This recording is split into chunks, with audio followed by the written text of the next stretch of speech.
Hello my dear students, you all are watching your own channel Vines varsity.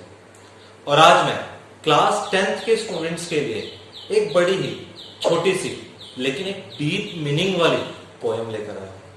The title of the poem is dust of snow and I would like to tell you that the poem has been written by Robert Frost. ये poem Robert Frost ने लिखी है। Robert Frost एक American poet है जिनका work काफी famous रहा है इंग्लैंड में भी और अमेरिका में भी। चलिए देखते हैं क्या है इस पोएम के बारे में। पहले मैं थोड़ा सा पोएम को आपको एक्सप्लेन कर देता हूं। इसमें पोएट जो होता है एक पेड़ के नीचे बैठा होता है। पेड़ कौन सा? कोई बैनियन ट्री नहीं है, पीपल ट्री नहीं है। We are going to talk about hemlock tree. Hemlock tree ये कौन सा पेड़ होता है? यह है धतूरे का पेड़। यह पेड़ काफी पॉइजनियस होता है, फॉर योर काइंड इंफॉर्मेशन। और जब वो वहां पर पेड़ पर बैठा होता है, स्नोफॉल के बाद पेड़ पर डस्ट पार्टिकल्स, स्नो पार्टिकल्स होते हैं। तभी वहां पर एक कौवा आता है और कौवे के हिलने की वजह से जो स्नो पार्टिकल्स हैं वो पोएट के ऊपर गिरते हैं, जिससे कि पोएट का ध्यान भटक जाता है और वो कौवे की तरफ देखता है। Now, I want to tell you that this is a poem of only 8 lines, but this has a very deep meaning. क्या है वो deep meaning? ये पोएम बताती है कि किस तरह से छोटे छोटे इंसिडेंट से हमें लाइफ में खुशी मिलती है, किस तरह से छोटे छोटे इंसिडेंट्स हमारे लाइफ के पाथ को एकदम चेंज कर देते हैं।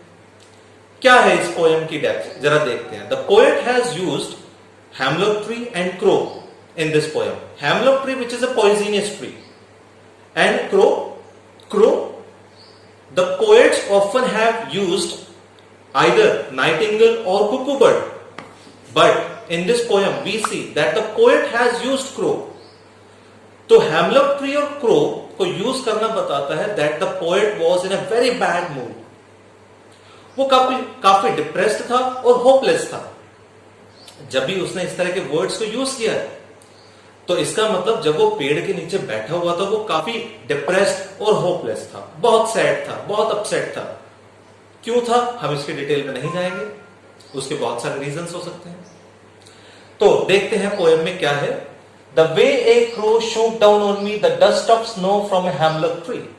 So the poet was sitting under a hemlock tree and the crow who was sitting over the tree, कुछ गलत मत समझिएगा, when he shoot some snow particles fell on the poet. और जब कुछ पार्टिकल्स गिरे तो देखते हैं क्या हो। has given my heart a change of mood and saved some part of a day I had lived. तो जब स्नो पार्टिकल्स उस पे गिरे हैं, earlier he was busy thinking something, he was very sad and depressed with hanging mood। लेकिन जब snow particles उसके ऊपर गिरते हैं तो उसका ध्यान एकदम उस तरफ जाता है और वो कहता है कि मैंने अपने दिन का कुछ टाइम बता लिया जो मैं ऑलमोस्ट अपना सारा दिन पछतावे में मैंने स्पेंड कर दिया था। तभी मेरा ध्यान भटका और मुझे थोड़ा सा चेंज ऑफ मूड हुआ, खुशी हुई थोड़ी सी उस तरफ देखकर। तो कंक्लूजन क्या निकलता है कि लाइफ में छोटे छोटे इंसिडेंट्स हमारे ऐसे होते हैं जो हमें खुशी देते हैं, जिन्हें हमें बचाकर रखना चाहिए हमेशा। So let us see the rhyme scheme of this poem. देखते हैं rhyme scheme क्या बनती है इस poem की। Let us see. Crow, snow, so and me tree.